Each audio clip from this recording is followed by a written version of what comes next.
What's going on guys, c'est Anes et bienvenue dans cette nouvelle vidéo dans laquelle on va voir le banner grabbing ou la capture de bannière en français. Donc ça consiste à principalement récupérer les informations sur un service donné sur votre service cible.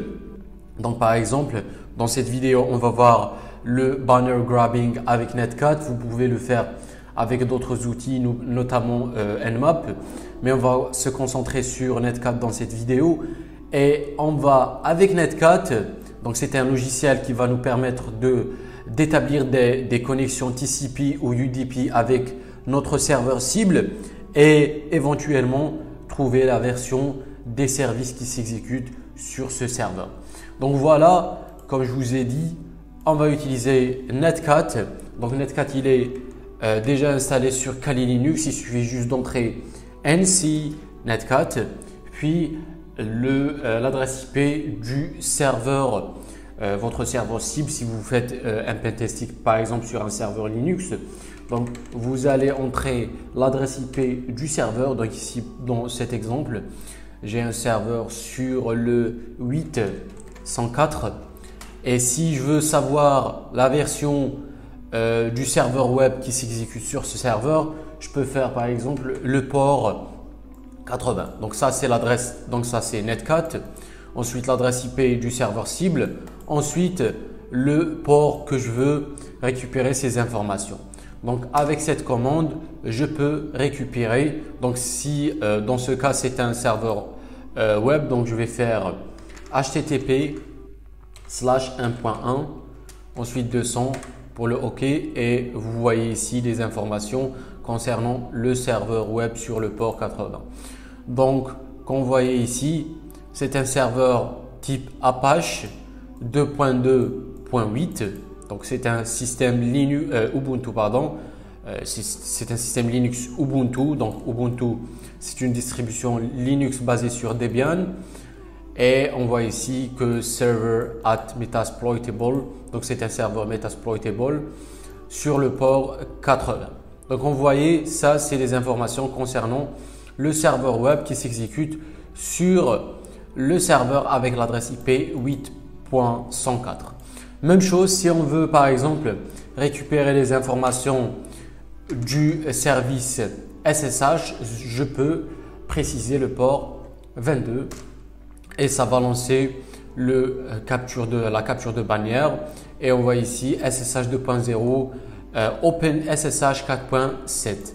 Donc ça c'est la version qui est installée et qui s'exécute sur ce serveur. Même chose pour le FTP par exemple. Si on veut trouver la version de FTP, comme vous voyez VS FTPD 2.3.4. Donc c'est simple. Netcat, il va vous permettre de rapidement récupérer les informations concernant les ports de votre serveur cible. Et bien évidemment, vous pouvez faire la même chose avec Nmap. C'est aussi rapide que Netcat. Si on veut par exemple faire Nmap, -s v pour la version, ensuite -p pour par exemple le port 80, port du service web, du serveur web, ensuite l'adresse IP le 8.104 et ça va récupérer les informations sur le port 80. Donc c'est rapide, mais Netcat c'est plus rapide, je sais, mais c'est juste quelques secondes, 8 secondes de scanning et ça va nous récupérer les informations du port 80 qu'on voit TCP, status open, service HTTP, la version et ça va vous donner aussi l'adresse MAC du serveur. Donc avec Netcat, vous pouvez l'exécuter avec Google par exemple, Netcat ou n'importe quel site web, par exemple hackinggeek.com. Donc le port c'est 80 bien évidemment.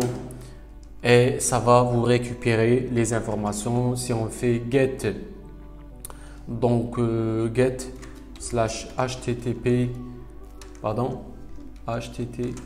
voilà /1.1, normalement ça va vous permettre de récupérer les informations Et vous pouvez me faire la même chose avec Nmap.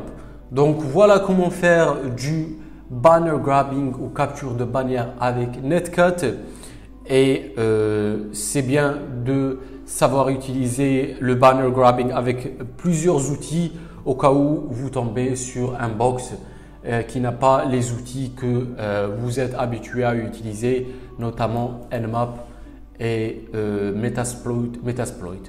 Donc je vous laisse avec Netcat. Les pouces bleus, n'oubliez pas. Si vous avez des questions, mettez-les en commentaire. Et on se retrouve la semaine prochaine avec une nouvelle vidéo. Peace.